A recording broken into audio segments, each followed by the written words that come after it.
Hello, my name is Patricia, the host of the Haiku Pea Podcast, and I'd like to welcome you to Season 4, Episode 21.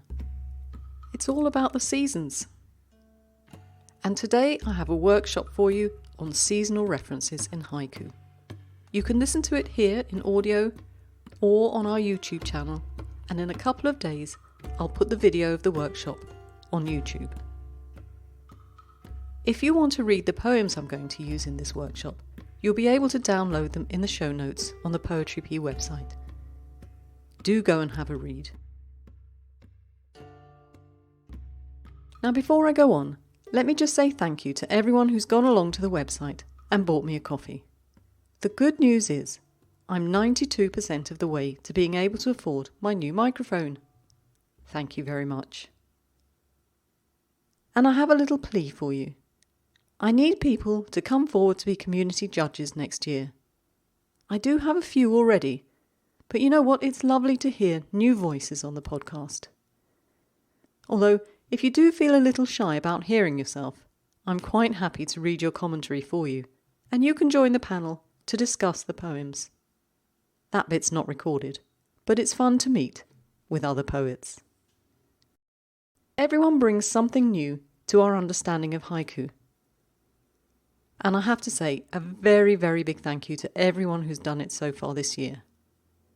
And next time, for long haiku, we're going to hear from Robert Horrobin, Giddy Nielsen Sweep, and Vandana Parashar. I'm looking forward to recording that one. Now, shall we talk Kigo again? I know we've been thinking a lot about it this year, but that's because it's potentially one of the most important constituents of your haiku writing. So let's get going with the latest of our workshops on Kigo.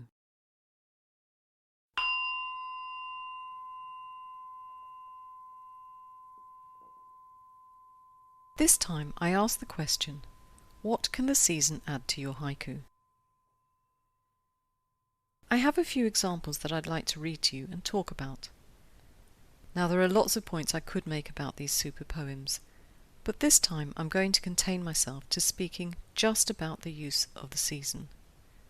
And at the end I'll draw some conclusions from what I've read.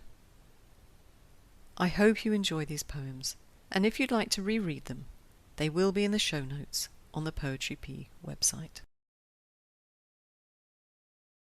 Hunter's Moon. Two vampires pursue the bus to Peckham. Hunter's Moon. Two vampires pursue the bus to Peckham. Wynne Tierson, from Presents, Issue 70, July 2021. Here the use of Hunter's Moon defines where we are in the calendar year. This moon follows the harvest moon and places us in October. Why Hunter's Moon? Well, before we could all go out to the supermarket and buy whatever we wanted, people actually had to hunt for their food. And this was the best time to do it, while the animals were at their peak. It could be seen as a dangerous time. The animals themselves could turn on you, and hunters have in their hands serious weaponry which could also do some damage. To me, using the Hunter's Moon adds a little bit of menace to the poem, which works nicely with the image of the vampires. On the one hand, if you take the idea of the vampires seriously, the poem continues in a menacing fashion. But as we find out that our vampires are pursuing the bus to Peckham, we can surely tell that this is a tongue-in-cheek allusion. The erstwhile menace adds to the humour of the piece. I think that in using these seasonal references and linking it with the vampire, Wynne Tierson has managed to communicate in a global way, hasn't he? Halloween, people dressing up in scary outfits, has become a global notion, and you don't always find that in English language haiku. Winter arrives early. I tie Mum's shoes in double knots. Winter arrives early. I tie Mum's shoes in double knots. Susan Antolin, in her book The Years That Went Missing. In this poem, Susan makes no bones about it. she clearly and immediately states her season for us. Winter. And it's significant that it's arriving early. She juxtaposes the early onset of winter with the vision of someone, probably herself the poet, tying her mother's shoes, which suggests that her mother's aging process has accelerated, and that something is amiss if she's having to tie her mother's shoelaces. But what else does the use of winter suggest to you? To me, it suggests desolation and bleakness. Could this have been any other season? I have corresponded with Susan about the poem, and we both agreed that spring and summer would not be appropriate. Nor would autumn. Susan rightly felt that the use of autumn would suggest the normal aging process would be taking place, and that's not what this poem is about. The use of winter also suggests that we're dealing with an older person, which is confirmed in the second and third lines of the poem. And furthermore, because Susan has told us that winter has arrived early, she suggests to us that this older person is old before her time. No other seasonal reference would work.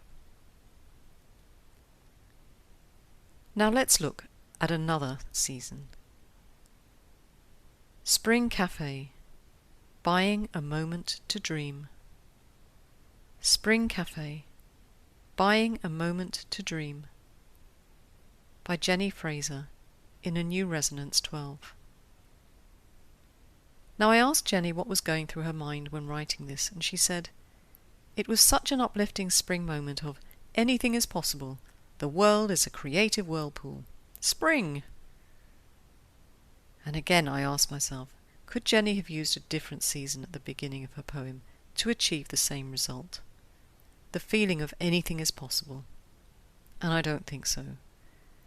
Spring and allusions to spring are joyful and hopeful, aren't they? But just to test it, let's try the poem out using other seasons. Autumn Cafe, buying a moment to dream. Now it sounds a little bit mournful, doesn't it? But the fragment and the phrase don't work well together now. Let's look at how the use of the season dictates your choice of words. So in spring you can dream, but in autumn you're probably pondering, and in winter you might well be looking back. So we'll try it again with different seasons and a change of words. Autumn Cafe, buying a moment of contemplation. Autumn Cafe, buying a moment of contemplation. Winter Cafe, buying a moment of reflection. Winter Cafe, buying a moment of reflection.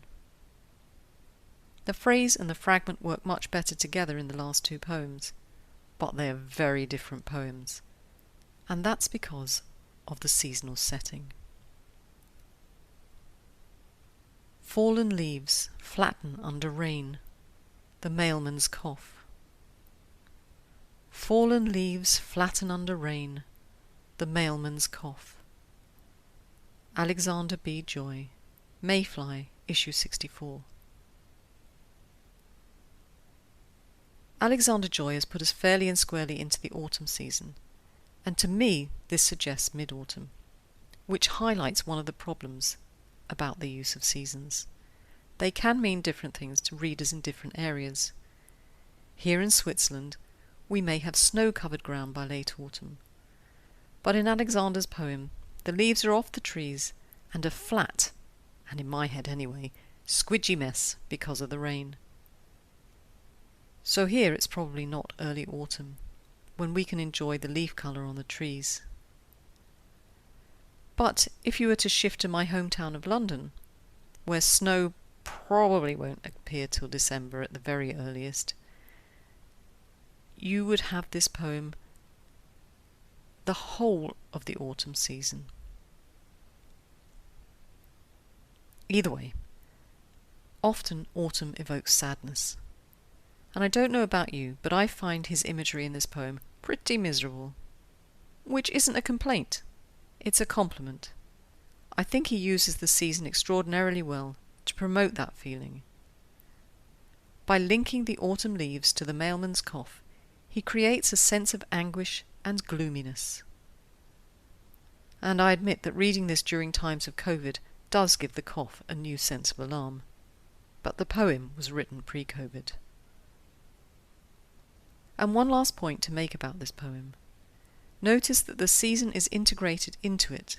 It's not the fragment, but rather it's part of the phrase. Now what do you think?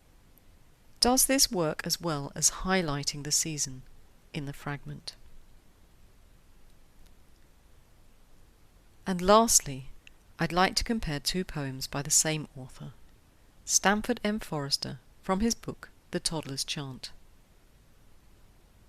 Winter wind, a crow leaves behind its caw. Winter wind, a crow leaves behind its caw.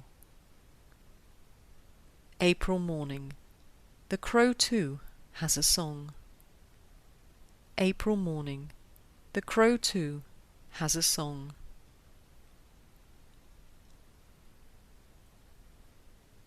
Now here you can see how the use of different seasons creates a different tone and different emotions within the poem.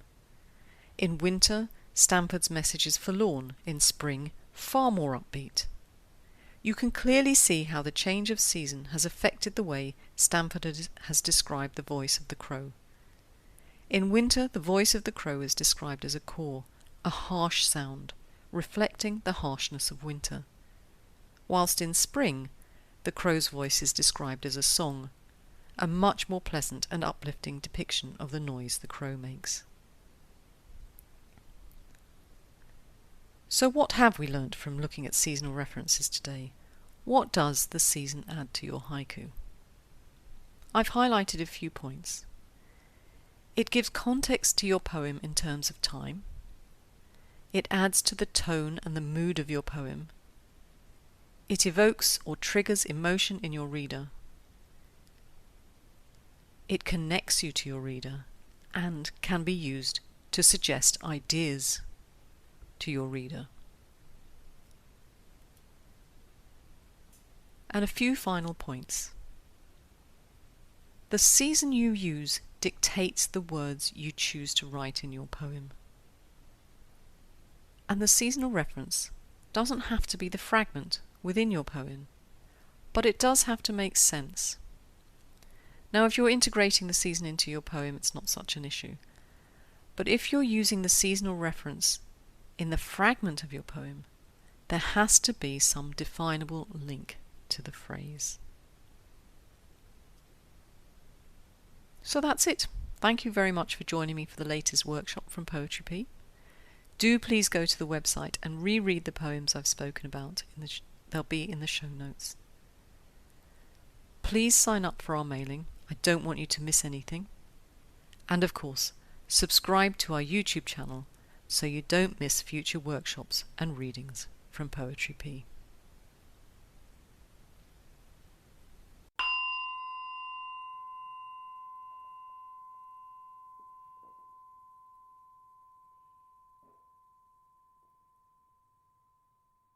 Now, as I said already, we've done a lot of work on Kigo this year. And yet, I'm still left with some questions. At the beginning, I said that a seasonal reference is potentially one of the most important constituents of a haiku. And as I did my reading for this episode, I discovered that not everybody agrees with me. Why am I not surprised? What do you think? Do you think seasons are still relevant to haiku? And here's another thought. When we write our haiku, are we writing about our relationship with nature or our relationship with the season? There's a constant debate on whether we can have two seasonal references or more in a haiku. I saw a little video by Patricia Machmiller on the Yuki Taikai website. My apologies if I'm not saying that right, but I'll put a link in the show notes. Patricia speaks about having more than one seasonal reference in your haiku, and she makes a very interesting point, so do go along and watch it. But here's another question for you. Can we have a reference to 2 different seasons in one haiku? Now, I'm debating that one back and forth in my head at the moment, and I'd love to hear your thoughts. Sometimes, when I'm putting together an agenda for the year, I wonder if I'll run out of things to learn about. And then I do a topic like this, like seasons, and I know we could do a full year just talking about different elements of that topic alone. It's okay, we're not going to do a full year, but we may well come back and look at those questions sometime in the future. I really would be interested to know what your thoughts are, so do please email me and let me know what you're thinking. And speaking of the future, I have in mind the first few topics for next year, and I'll soon put them up on the website. But do go along to the website and sign up for the mailing to make sure that you hear all about them. We're going to start writing original haiku again in February 2022. Seems like an awfully long way away, but it'll be here soon. But never fear. There will be lots of interesting content, readings and workshops between now and then on the podcast. So don't forget to come along and have a listen. I'd really like not to be talking to myself. One last reminder that next time I'll be reading your original long haiku in Senryu. That podcast is already in production, and I'm really looking forward to bringing you some outstanding work. Just as I was putting this podcast to bed, the Yuki Taikai Haiku Society Members Anthology 2021, Susurrus, arrived in my postbox. And before I end today, I want to highlight something contained within it. In November 2020, the Society had their 45th anniversary and Zoom retreat. And Emiko Miyashita, Dojin in the Tanai-ai Haiku Society, Zoomed with them from Tokyo to talk about her own haiku journey. I wasn't there. Time difference is a bit difficult for me. She too spoke about Kigo. She felt that it is the heart of haiku, and the thing which gives it authenticity, reminding poets that we are seasonal beings and live in the seasons. She quoted this poem by Basho. I'm sorry, I don't know the source nor the translator. How many, many things they call to mind, these cherry blossoms. How many, many things they call to mind, these cherry blossoms. I think she may well be a woman after my own heart. So, I'll see you next time for Long Haiku. But until then, keep writing.